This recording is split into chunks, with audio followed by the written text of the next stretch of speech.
Chapter 62, The Shaking. I saw some with strong faith and agonizing cries pleading with God. Their countenances were pale and marked with deep anxiety, expressive of their internal struggle. Firmness and great earnestness was expressed in their countenances. Large drops of perspiration fell from their foreheads. Now and then their faces would light up with the marks of God's approbation, and again the same solemn, earnest, anxious look would settle upon them. Evil angels crowded around, pressing darkness upon them to shut out Jesus from their view, that their eyes might be drawn to the darkness that surrounded them, and thus they be led to distrust God and murmur against Him. Their only safety was in keeping their eyes directed upward. Angels of God had charge over His people, and as the poisonous atmosphere of evil angels was pressed around these anxious ones, the heavenly angels were continually wafting their wings over them to scatter the thick darkness. As the praying ones continued their earnest cries, at times a ray of light from Jesus came to them to encourage their hearts and light up their countenances. Some, I saw, did not participate in this work of agonizing and pleading. They seemed indifferent and careless. They were not resisting the darkness around them, and it shut them in like a thick cloud. The angels of God left these and went to the aid of the earnest praying ones.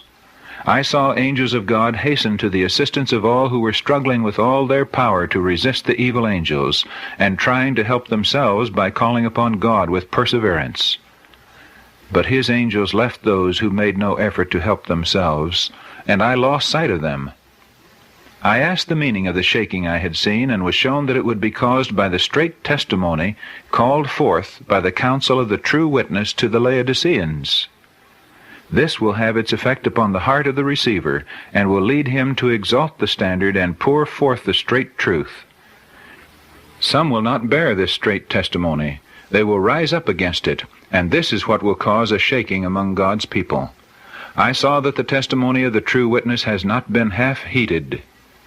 The solemn testimony upon which the destiny of the church hangs has been lightly esteemed, if not entirely disregarded. This testimony must work deep repentance. All who truly receive it will obey it, and be purified.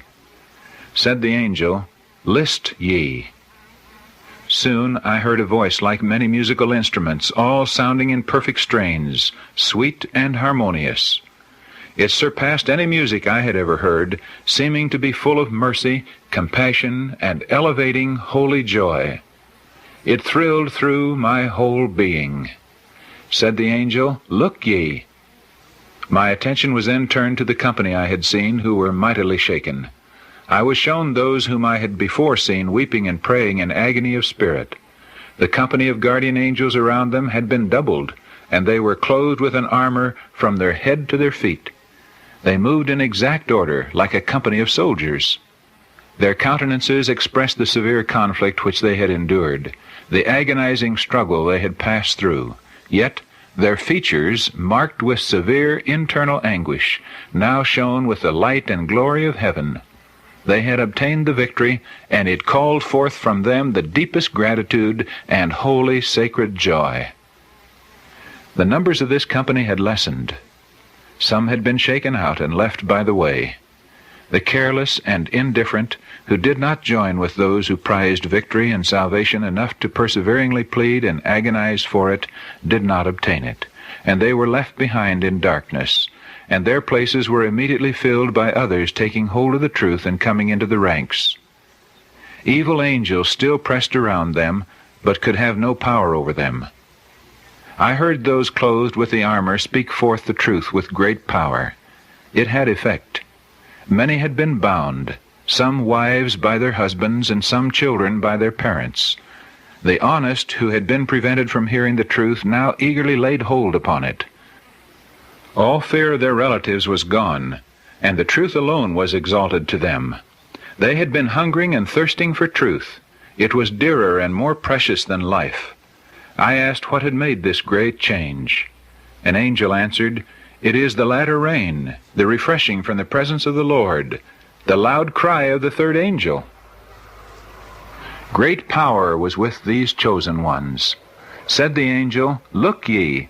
My attention was turned to the wicked, or unbelievers. They were all astir. The zeal and power with the people of God had aroused and enraged them. Confusion was on every side. I saw measures taken against the company who had the light and power of God.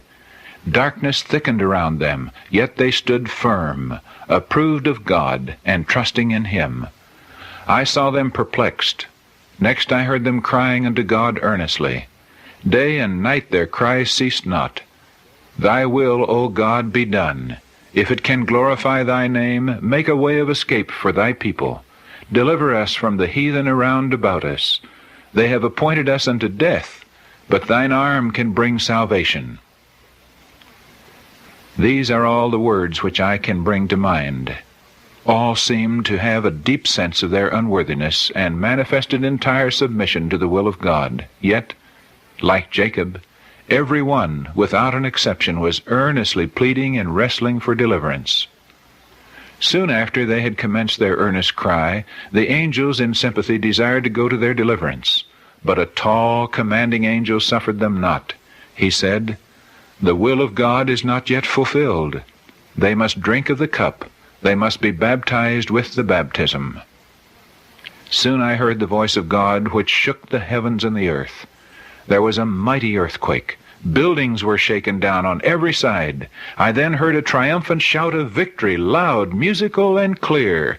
I looked upon the company who a short time before were in such distress and bondage. Their captivity was turned. A glorious light shone upon them. How beautiful they then looked! All marks of care and weariness were gone, and health and beauty were seen in every countenance. Their enemies, the heathen around them, fell like dead men. They could not endure the light that shone upon the delivered holy ones. This light and glory remained upon them until Jesus was seen in the clouds of heaven, and the faithful, tried company were changed in a moment, in the twinkling of an eye, from glory to glory. And the graves were opened, and the saints came forth, clothed with immortality, crying, "Victory over death and the grave!" And together with the living saints they were caught up to meet their Lord in the air, while rich musical shouts of glory and victory were upon every immortal tongue.